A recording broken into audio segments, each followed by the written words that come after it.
Welcome everyone to the 4th Annual Authors and Artists Festival, Rewilding. My name is Liz Burton-Crow. I'm your host from Nature Culture. Our sponsors include the New England Grassroots Environment Fund, Mary King, Cathryn Hankla, and Rescue Poetics. The festival is brought to you with the help from my video production company, The Nature Imaginarium, Human Air Publishing, and Score.org. Thank you to our sponsors, our colleagues, all of our presenters, and to you for being here. So now we're going to kick off another hour of exciting poetry featuring our headline poet, CMarie Fuhrman.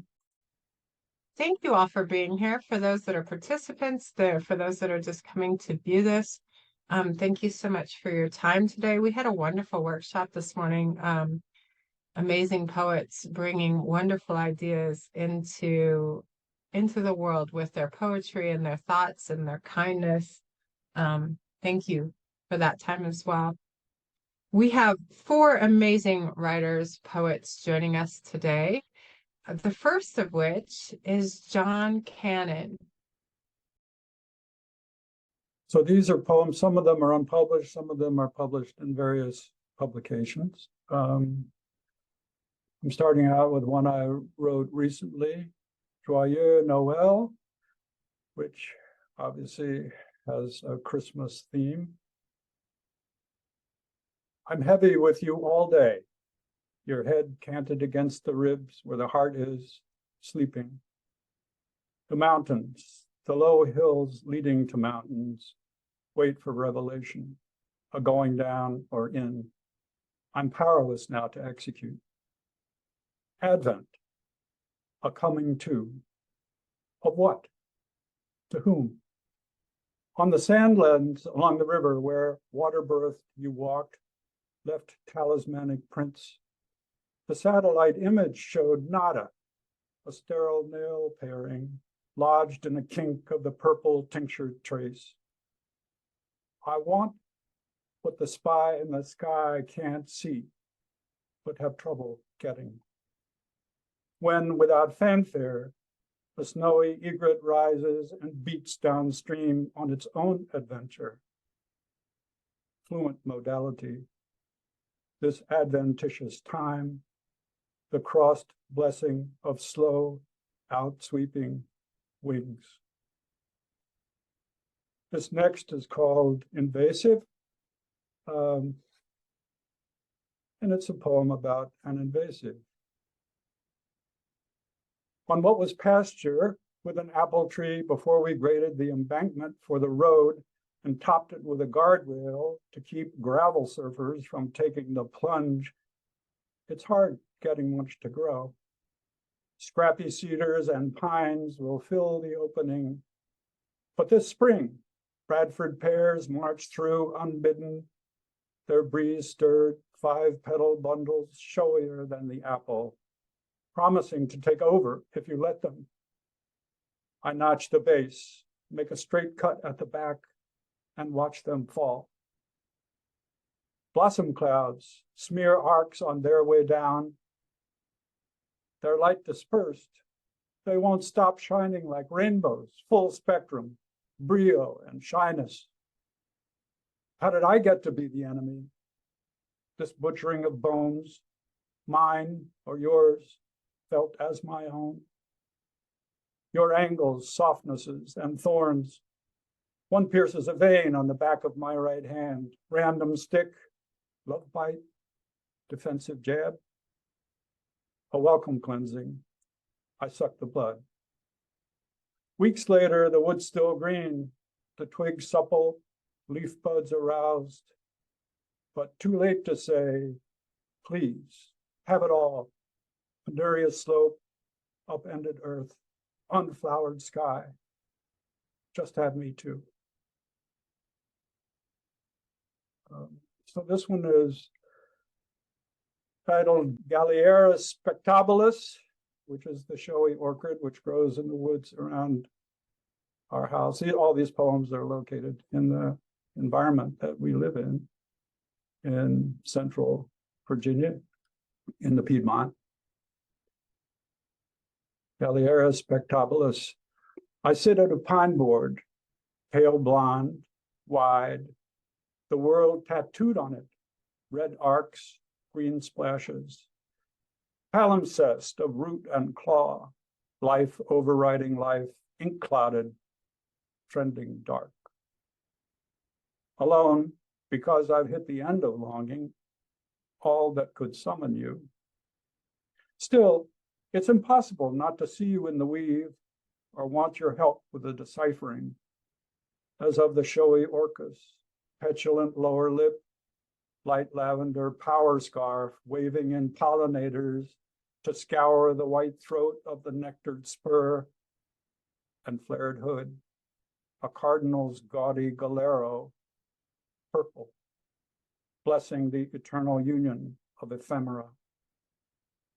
An elbow's touch, no closer, but okay. No end to longing, ever. This is called Salamander Slate Gray.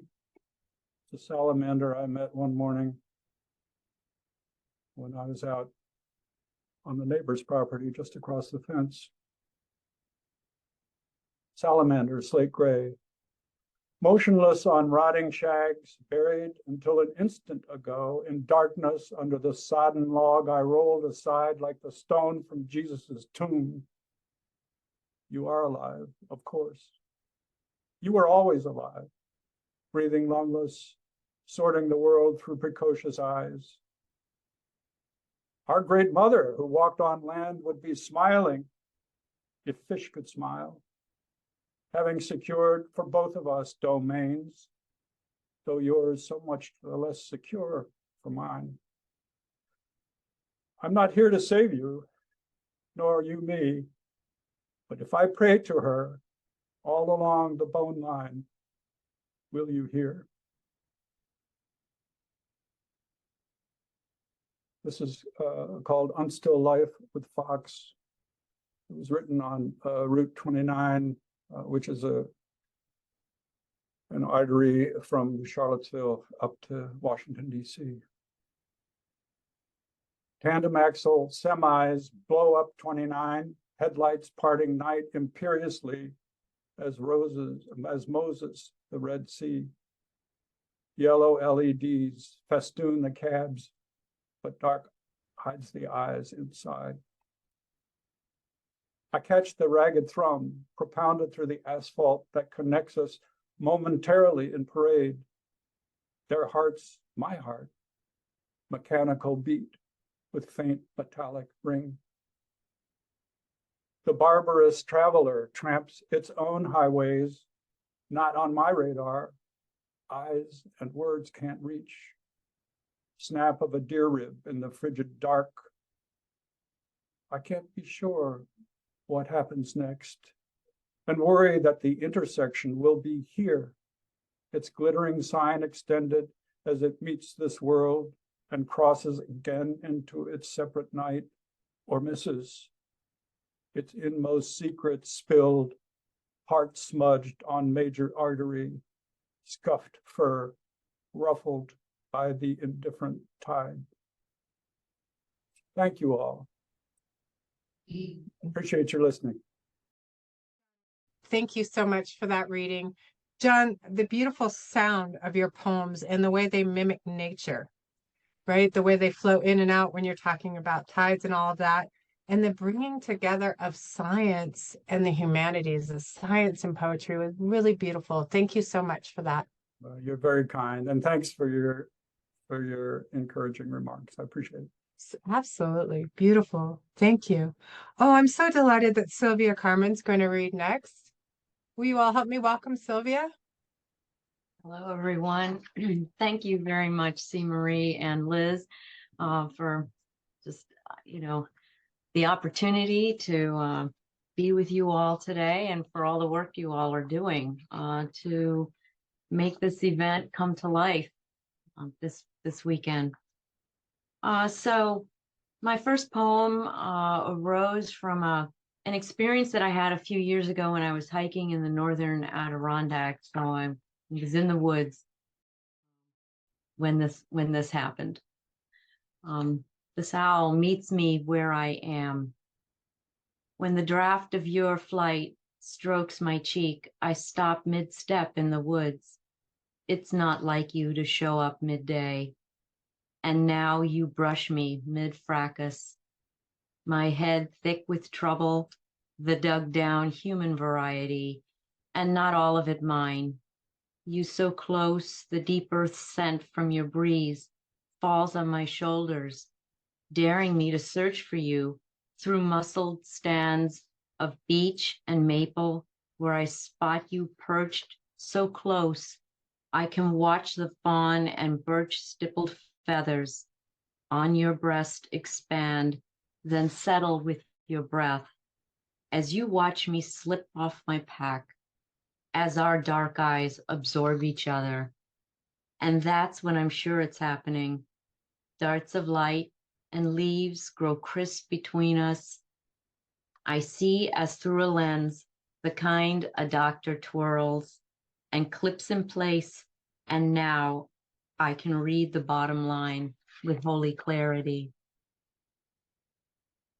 So this next piece sort of responds a bit to, or considers something that I have trouble with, and I'm sure lots of people here today might have trouble with: falling asleep in the evening, or frankly, falling back to sleep after you wake up in the middle of the night.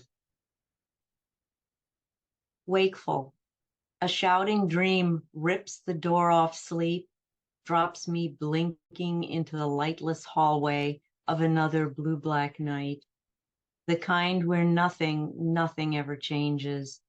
I want to, but too late and tired.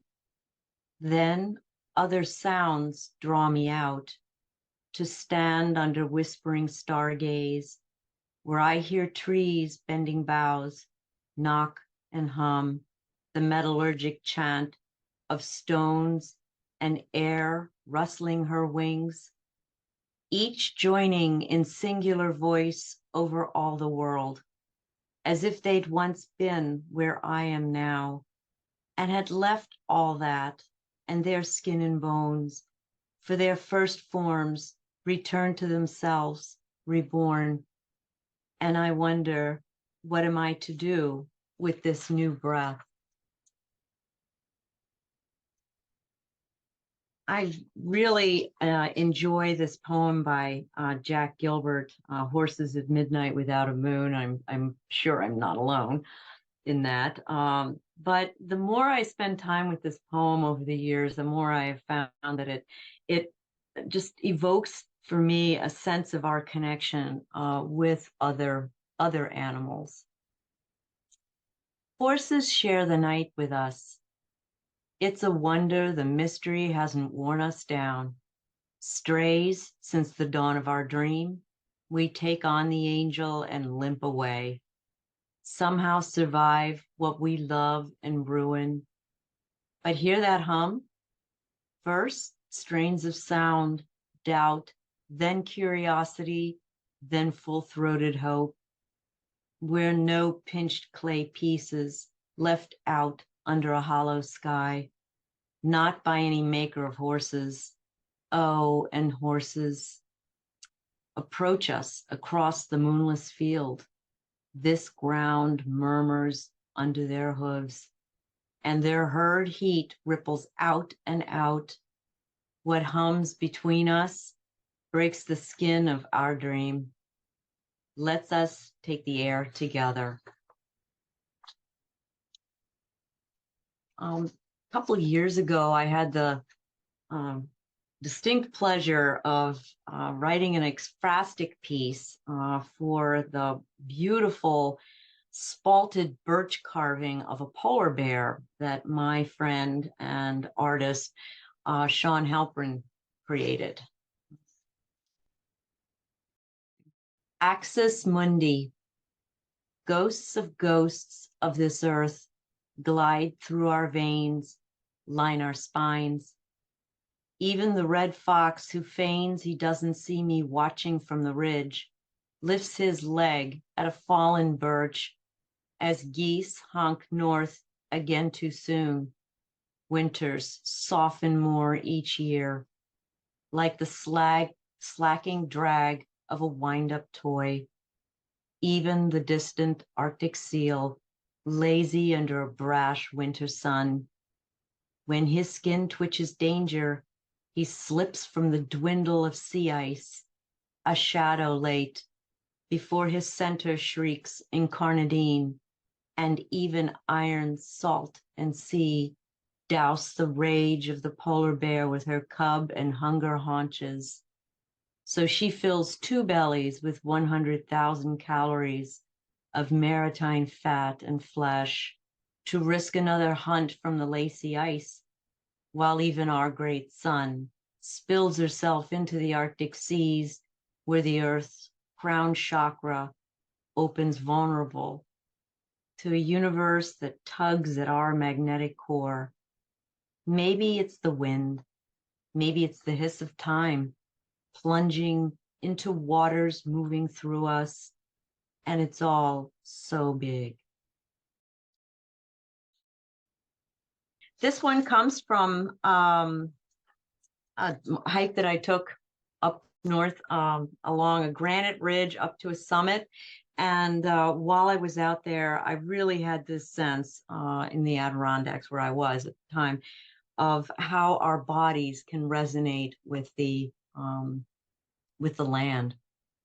Herself as northern wilderness, her body speaks ramble, granite and boreal, Hadoranda, formed of faults, tectonic shove, and glacial buff, burnish born. Hush there, moss beds her Krumholtz limbs. She breathes heath, rare as Rose Bay and brave as faith. Yet hips and strides, weather-wetted keen and stays, the snag and gust and steep, abides in ramble, her eskered boundaries shore up. A northosite, a radix, she holds harsh tender, and whispers ridges, efts wink back. Through spruce roots warp and weft, she sings silver. For mystery ramble, she brooks and bogs the unmapped land. Thank you. Oh my goodness, Sylvia, that was beautiful. Thank you so much. I really loved, and you can look back in the quotes and see this, but the imagery, but particularly I love what you're doing with embodiment and sensory detail and the oral landscape, right? You really bring that to life in your work. I still am going to feel for a long time that wing across my cheek in the very first poem. So thank you very much for that. What a beautiful reading. Thank you. Thank you for your kindness. Yeah. Beautiful. Thank you. Oh, we're so lucky because Sarah Goettsch is coming next. Sarah, welcome. Thank you. When I say the sky is clear, I mean the mouth of the universe is wide open. When I say the sky is clear, I mean the mouth of the universe is wide open. When I say the sky is clear, I mean the mouth of the universe is wide open.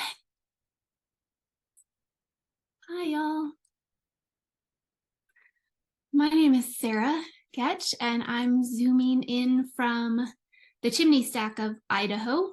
I'm really pleased and honored to be here with you all in this space, and I've brought a couple poems that kind of track how I arrived here, at least in my own mind. And I'll be starting, we've already started, back on a place called Whidbey Island, which is in the Salish Sea on the northwest coast of this continent. It's called Listening to Larry. Listening to Larry. Having birthed our gathering 20 years ago, he still tries to sneak into our midst, grinning under the weight of our gratitude, head bent in kind attention. Settling together in circle, his tall fingers fold over atop notes and knees, studies and prayers. approaching the marsh, muck churning up beneath our boots, a woodpecker's frenzied warning call. A mating pair of pileated requires 100 acres to safely raise their young. He gifts us glimpses of grandchildren, self-admonishments for keeping the sharp truths of his learning from them. His beloved Sharon assures us that uncertainty is not the same as anxiety. But having heard this succinct extinction science and knowing the tools of all our time fall short, we still listen to Larry, nose deep in moss, hands atop notes and knees, and we move towards his rendering of hope. And then I'm going to cross the Salish Sea and travel due east to this valley in this forest, which is just south of an east-west boundary between countries. And this is a poem that actually led me strangely to CMarie. And so it's with that in mind that I brought it here today. It's called This May Not Be an Ode to the Full Moon in January. This may not be an ode to the full moon in January. Oh, I spot your bold, rotund show. High up over the snowed-in pasture, cracking shadows on the ridgeline. I know you as the unraveler of dreamtime, the mistress of darkness. You're the spotlight left on after the exhibit's closed, gone home, the body's put to bed rest. You're a pill I pop to avoid nodding off. You're a sky loogie hawked out, spat up, sputtering on some canvas. Oh, moon. You're the unblinking monocle of an ancient physician, pressing a cold stethoscope to my bleeding, booming chest. You are an unblinking caution light strewn on a wire above the deserted intersection of sleep and memory. Can you teach me how to watch so intently and not weep as the forest melts?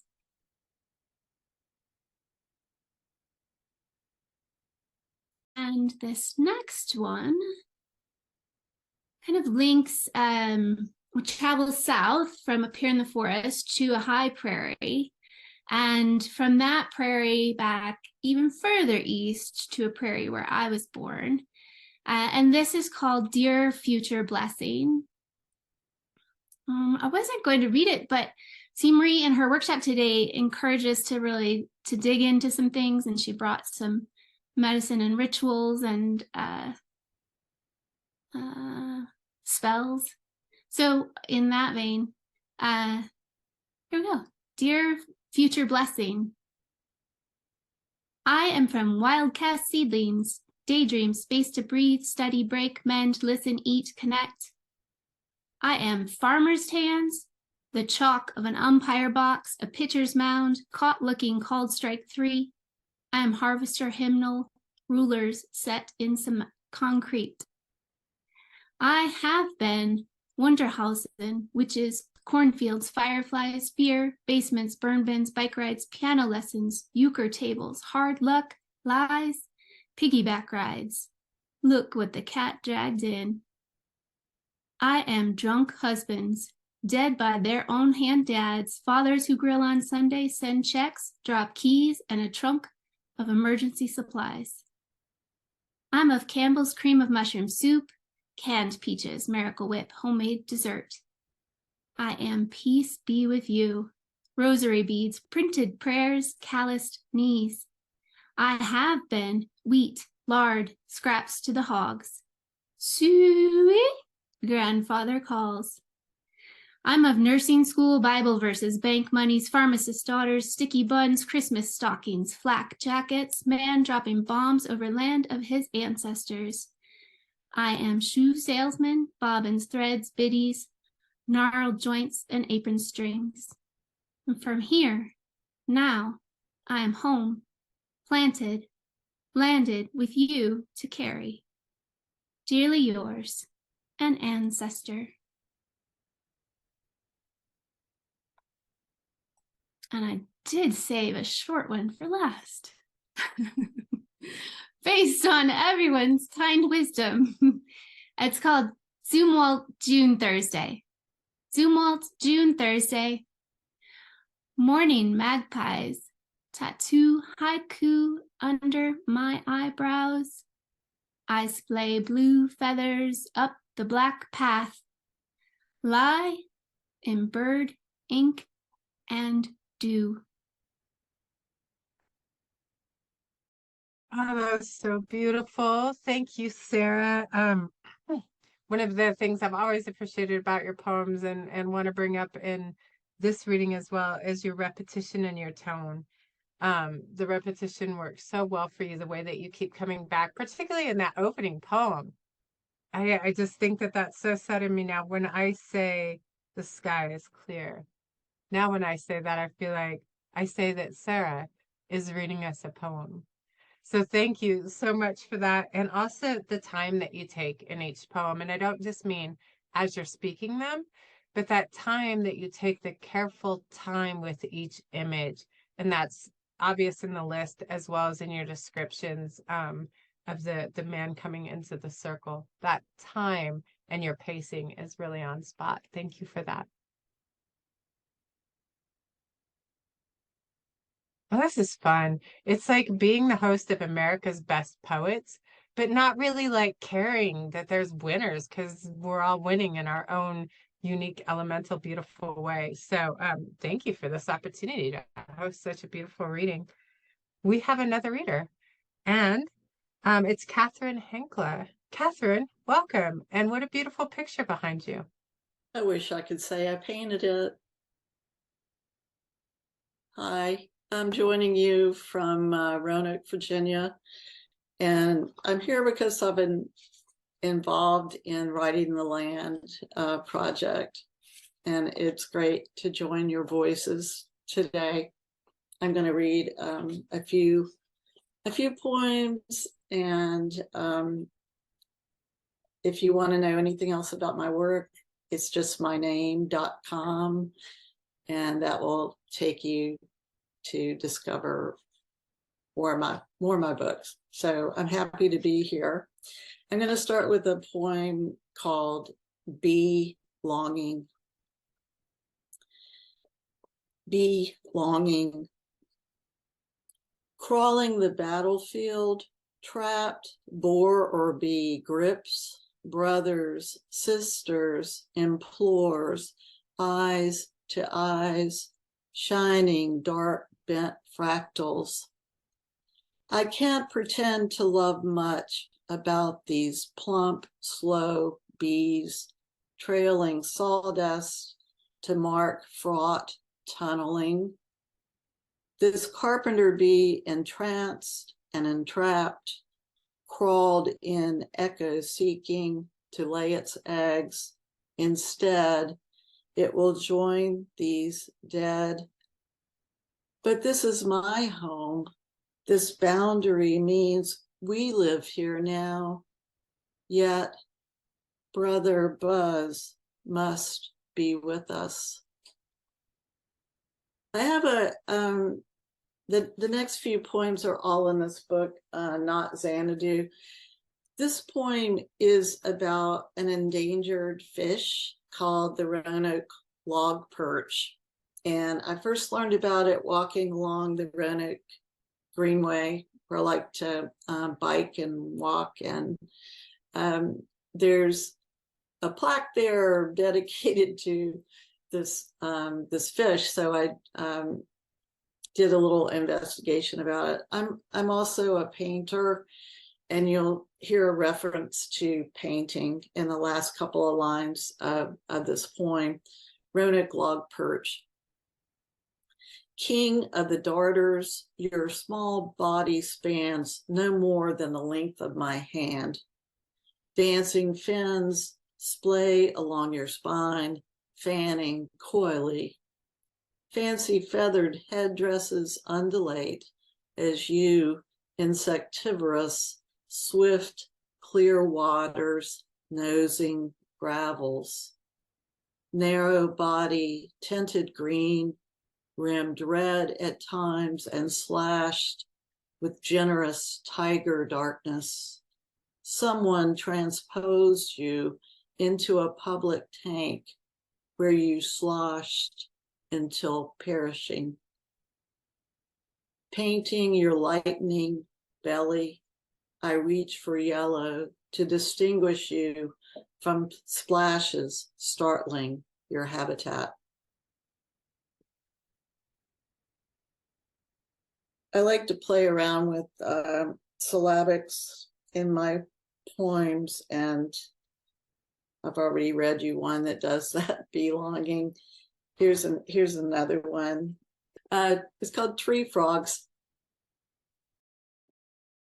Tree frogs, night swimmers check pool skimmers into which speckled frogs have sucked bunched up green packages of live matter without trumpets. We stand by for jumps. One ancient bullfrog, front leg pinned by salt water and dissolving, waits for rescue. We can't save anything from ourselves, not even barking tree frogs. All our frogs are barking frogs, our needs our own. Don't make me leave this one world. Please don't.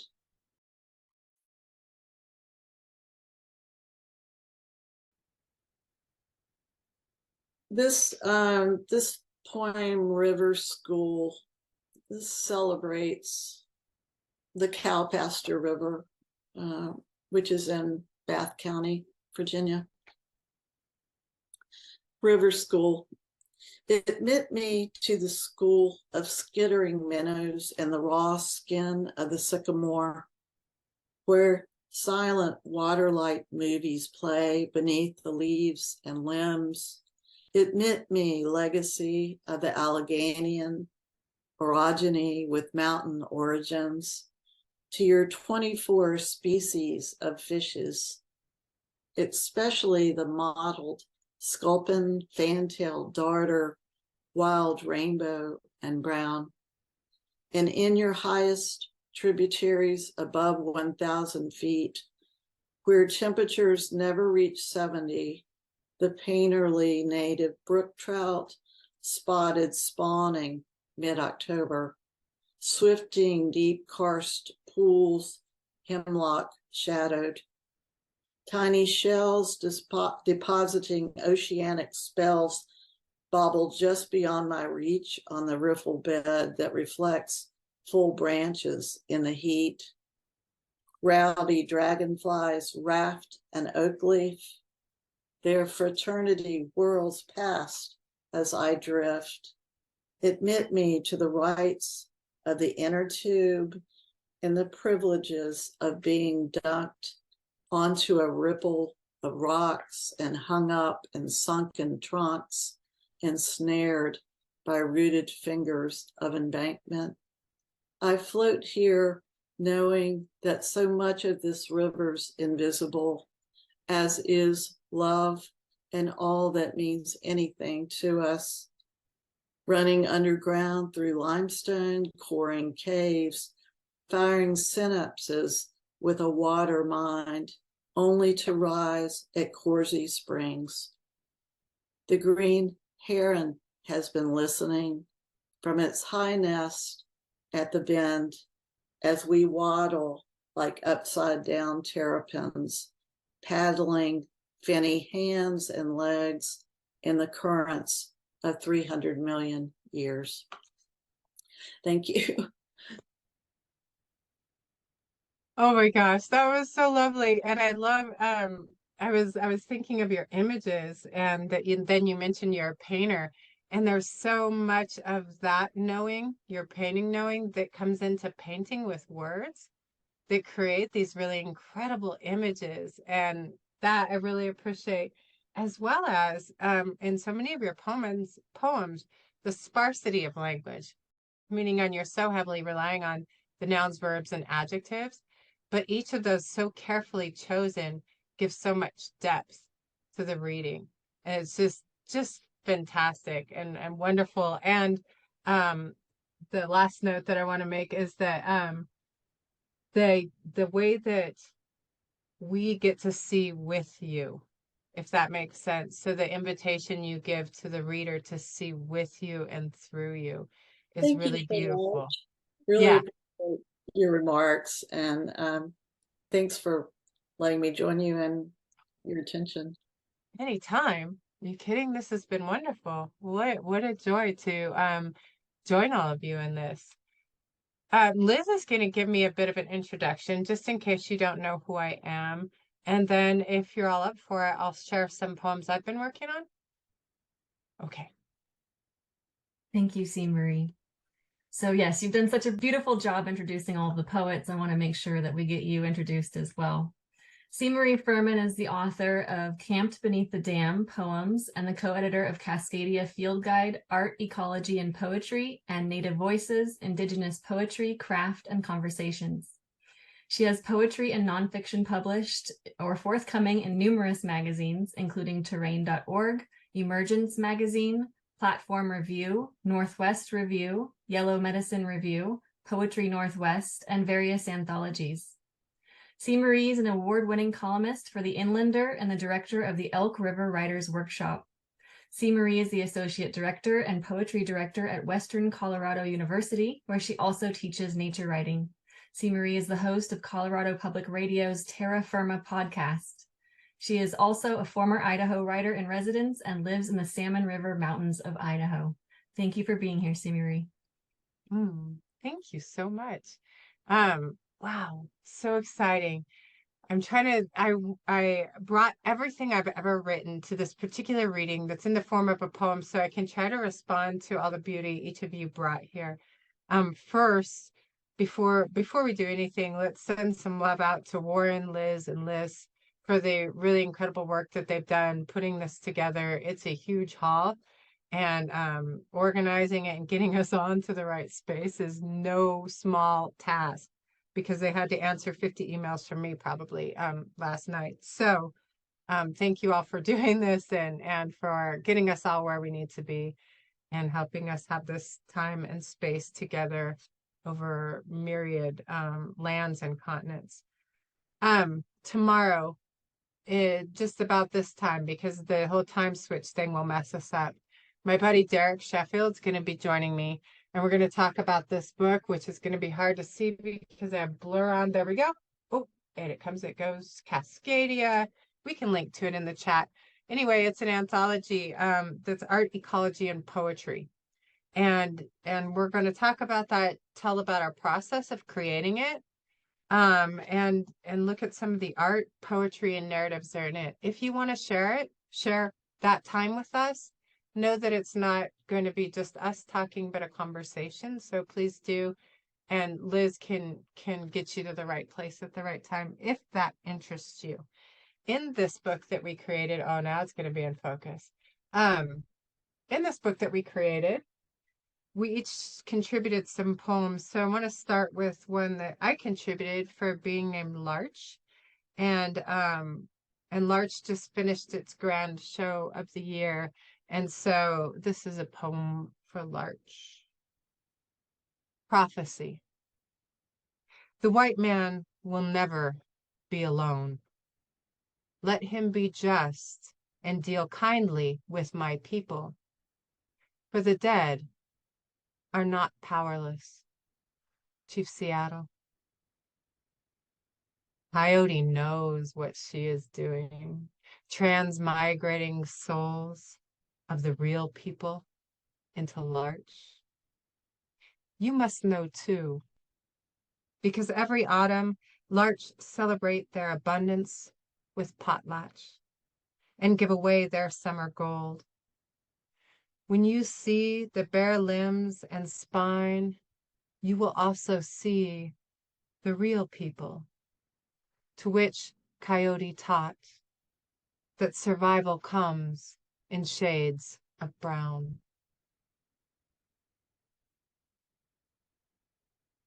All right. I, at first, when we were doing these online readings, would get so nervous because in other readings we hear, live readings, we hear people shift and make noises and oops. But I look over here in the chat, and it really makes it feel like we're all together in this space. So thank you for that. I once had the honor of living with a being named Carhart, and she was an Aussie. And if you've ever met an Australian Shepherd, you know that they are wonderful, crazy beings. She lived with me for nearly 18 years and passed on July 7th. She shows up in so much of my work. And as we know, beings such as dogs, and certainly cats too, are sensory prosthetic, right? They help us experience the world in a way that's a little different. They give us a different sense. And certainly Carhart did that for me. This poem you can find on the Adrian Brinkerhoff webpage. They do poetry films, and one was made for this poem. It's called Beargrass. And if you're not sure what beargrass is, I hope you look it up. It's a beautiful being. Beargrass. Imagine. It's the last hike you will ever take with your dog. She is old. And though she will try to jump, as she always has, over streams, even fallen trees, you will have to lift her, challenging your own aging body, and carry both selves over. When she is in your arms, at first hesitant, then yielding, pressed to your own beast heart, you bury your face into the wilderness of her and smell rain, soil, pine, and the first time you saw her, and how she ran circles around you and the other dog, the now buried beneath the mountain ash dog, to prove you were hers. You remember your joy bounding with her through fields wet of spring camas, her brave stance against bears, moose, but not the badger. This should be harder, heavier. This armful of 17 years should seem like a burden to carry these last few steps. When finally you must put her down, she shakes you off like pollen from the beargrass plume, nose high, you stopped to smell together. Once released to the earth, she won't look back. It's as if she only ever wanted you to feel needed, helpful. Look at her, loping ahead, as if there is nothing to fear, as if there is nothing you will not overcome without her. Let's do a fun one. These poems tend to focus on beings, and this one's going to focus on a being with whom I've shared my life for the past 13 years. And this particular being is a wonderful human that devotes part of his life to search and rescue here in our area. And because he is so capable of getting into these places, he also decided to get his wilderness EMT to be able to get to help humans that need him. As he practices to be a wilderness EMT, he says, pretend you've passed out and you're now unresponsive. And he places his hand on my forehead and says, CMarie? Which, even though it's only us, he rarely says. Then he says, do you hear me? And I long to respond, but I lie in our living room, inhaling dozens of years of us and dog hair. And he says, in case you can hear me, and goes on to say he's feeling for broken bones, for pulse, palpates my mandibles, follows fontanelles of my skull to my spine.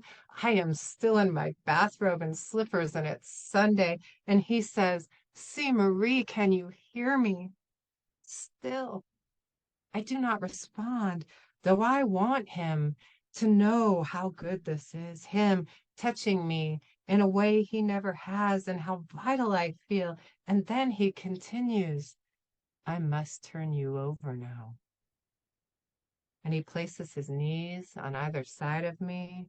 And despite all our years of fucking, somehow this, my faking, his rehearsing, is so much more fulfilling. He says, it's Caleb, and I'm here, and I'm gonna take care of you. And even though I know this is only make-believe, I want to remain unresponsive and let him find all the places where really I am broken. And hear him say, a little more urgently now, as if resuscitating some other CMarie, saying, don't worry, I'm here, I'm staying, and you're gonna be all right. Thank you so much for your time, for being here. Can we, who have the ability, unmute ourselves and clap, snap, and make noise so that everyone can hear how beautiful these readings were Yes. today? Beautiful. Thank you. Thank you so much. Thank you so much, CMarie. Thank you so much. Thank you.